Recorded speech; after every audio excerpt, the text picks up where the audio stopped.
the natural course of things, ang pabor po dito ay Gary Russell by decision or late round TKO.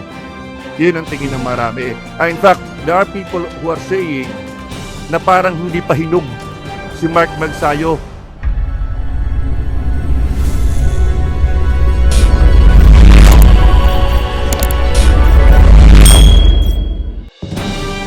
Mapagpalang araw sa inyo mga kakwento at welcome back.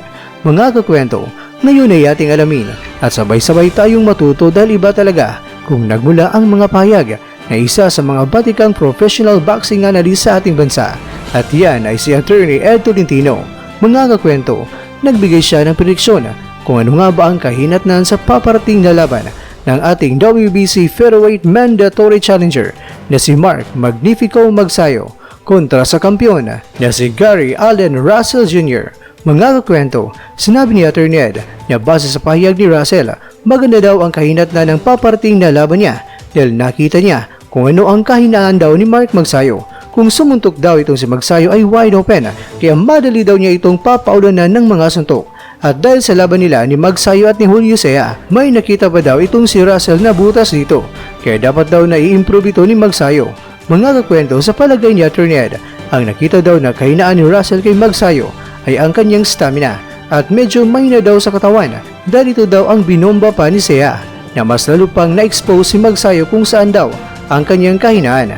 Kaya naman sabi ni Attorney Ed, ito naman daw ang maaaring pupuntirihin nitong si Russell at lalong-lalo na sa bilis na kanyang taglay.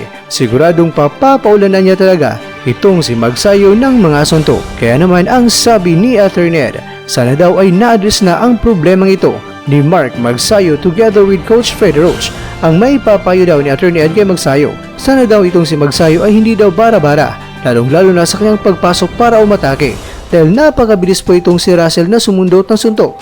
At sa kalidad daw ni Russell, hindi daw itong klaseng boksingero na magulpe di gulat. Pero kung atin daw pagbabatayan kung ano ang ginawa ni Vasily Lomachenko kay Russell, na-expose din daw kung ano ang kahinaan ni Russell dito. Dahil itong si Russell ay medyo kubkubado ang forma nito at nakababa pa palagi ang mukha. Kaya ilang beses daw itong tinaman ng uppercuts ni Loma. Pero sana naman daw mga kakwento ay mas na-improve pa ni Magsayo ang kanyang depensa ngayon dahil talagang dapat palaging nakaguard ang kanyang dalawang kamay sa kanyang mukha. Dahil patatamaan daw talaga ito ni Russell ng sunod-sunod. At sinabi pa ni Attorney Ed na mag-ingatin daw sana si Magsayo dahil si Russell din daw ay magaling na body puncher. Dumudukot daw talaga ito ng suntok sa katawan. Mga kakwento, bagamat itong si Russell ay southpaw o kaliwete, pero out of 80 knockouts ni Russell, siyam dyan ay pinabagsak niya mula sa kanyang right hook. At kung sa jabs naman ni Russell ang ating pag-uusapan, napakatulis daw nito. At kung tutusin ang bawat rounds, itong si Russell ay nagpapakwala ng average of 30 jabs. At may pagkakataon pa raw na nililin lang ni Russell ang kanyang kalaban at ang kanyang jab ay biglan lang daw gagawin niya na hook punch. Kaya naman talagang malakas daw ito at magugulat ang kalaban. Kaya kung variety ng suntok ang ating pag-uusapan, talagang hindi matatawaran daw ang ipinapakitang husay ni Russell dito. Kaya sana ngayon daw mga kakwento, dapat itong si Mark ay medyo pa-counter-counter lang muna bago nito lusubin itong si Russell. Medyo habaan niya ang kanyang pasensya at hindi makikipagsabayan kaagad sa mabilis na kalaban. Pero dapat uunahan daw ni Magsayo ng jab. Bagamat mabagal man ang jab ni Magsayo kung ikukumpara mo yan kay Russell, pero mas malakas naman daw ito. Kaya dapat ito daw ang paghahanda ni Magsayo dahil itong si Russell ay kompleto ricados daw talaga, lalong-lalo na ang kanyang 4 to 5 punch combinations ay talagang sobrang bilis daw talaga. Kaya dapat ang gagawin ni Magsayo ay to push Russell to back up. At sana ang laban nila ay hindi mangyayari daw sa gitna ng ring dahil talagang liyamado dyan si Russell at paglalaruan lang daw itong si Magsayo dito. Kaya dapat daw na si Magsayo should make Russell to go back up dahil mas malaki at malapad naman daw ang katawan ni Magsayo kung ikukumpara mo yan kay Russell. Kaya maaaring magagawa niya ito at dadalhin niya si Russell sa lubid. Pero syempre mahirap itong gawin, kaya dapat kinakailangan daw talaga ng good conditioning itong si Magsayo para magawa niya ito. At sabi pa ni Attorney Ed na dapat daw talaga na itong si Magsayo ay aatake kay Russell na walang hesitation o walang pag-aalinlangan.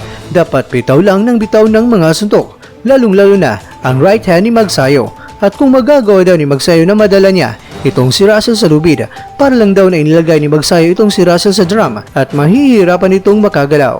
Mga kakwento, ano rin kaya ang advantage ni Magsayo kay Russell? Well, anyway mga kakwento, ayon kay Attorney Ed, itong si Russell daw ay 23 months na inactive. Ito daw ay may tuturing na longest period of inactivity na isang boksingero. At ito pa mga kakwento, may internal turmoil o personal na problema ang kinaharap ngayon itong si Russell. Ang kapatid daw niya ay inatake at namatay. Ang kanyang ama ay nagkasakit at dagdag pa sa responsibilidad niya sa kanyang pamilya. Kaya maraming iniisip itong si Russell ngayon at baka mawala ng focus sa laban dahil sa mga problema niyang dinadala ngayon at dagdag pa ang kanyang edad na 33 taong gulang na. Kaya sana maging advantage ito ni Magsayo dahil medyo nangangalawang na nga itong si Russell at lalong-lalo na ang kanyang tatay ay wala daw sa kanyang training camp at baka makaka-apekto din ito sa paghahanda ni Russell. Inamin din ni Attorney Ed na bilang isang boxing analyst, siya talaga ay papanig daw kay Russell but he is hoping that the underdog Magsayo can still pull off a miracle at ang round 1 to 6 daw talaga ay maganda ito para kay Magsayo dahil itong si Russell daw ay he takes a longer time para ma-establish niya ang kanyang rhythm. Kaya habang ginagawa ito ni Russell mga kakwento, dito na daw i-capitalize ni Magsayo ang kanyang mga atake. At ayon pa kay Attorney Ed, ang pinaka-the best kay Magsayo dito ay ang kanyang punching power. Kaya dapat sa early rounds pa lang ay sasamantalahin na ito ni Magsayo. Kaya ang tanong, pwede bang in-knockout itong si Russell na sa kanyang buong karera na never been hurt at knocked down? Para kay Attorney Ed, why not? Dahil may kakayan daw itong si Mark na gagawin ito. Kita naman daw natin yan sa ginawa niya kay Sea. Baka magugulat daw si Russell kung mararamdaman niya ang buong lakas ni Magsayo. Pero mga kakwento, para kay Attorney Ed, kung ilang porsyento daw ang kanyang may bibigay sa laban nila, kung sino ang mananalo, para sa kanya, 60-40 daw. 60% kay Russell at 40% naman kay Magsayo. Pero marami naman daw mangyayaring pagbabago dito mga kakwento. Sa 40% ni Magsayo lalong-lalo na pag nasa laban na daw sila. Pero kung pwede lang daw sana na i-technical knockout ni Magsayo itong si Russell. Dahil kung sakaling aabot pa daw ito ng desisyon, baka may hukus-pukus pa daw at matalo pa dito si Mark. Dahil muntika na nga raw matalo si Jonas Sultan na kahit na ilang beses daw pinabagsak ni Sultan si Carlos Carvalho at ayaw niyang mangyari ito kay Mark Magsayo. Mga kakwento, sa nais mong makakapanood ng full interview ni Attorney Ed Tolentino at ni Sir J.M. Siasat, ilalagay ko po mga kakwento ang link sa description box para inyong mapapanood. Pero para sa akin, nandiyan ang oportunidad. Roll the dice. Roll the dice.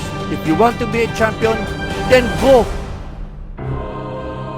Mga kakwento, sinabi nga ni Attorney Ed na sana daw ay may mangyaring milagro sa ating kababayan na si Mark Magnifico Magsayo at sana rin mga kakwento, pagkatapos ng kanilang laban, ang ating maririnig ay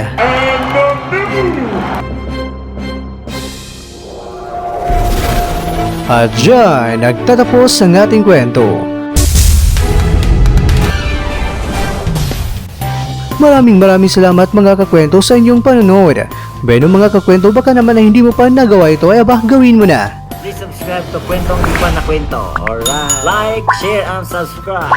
Pero bago tayo magtatapos mga kakwento, mega loud shoutout muna tayo dyan sa ating sulit na kakwentong si Kakwentong Mikay and Makoy Vlog, Kakwentong Aurora Reyes, Kakwentong Renato Lazaro, at kay Kakwentong Todd Sorilot. At ikaw kakwentong nanonood ngayon, mega loud shoutout sa iyo dyan.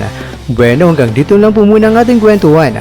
At dito lang po yan sa isang channel na kung saan maaaring ito yung mga kwentong di pa na kwento sa inyo.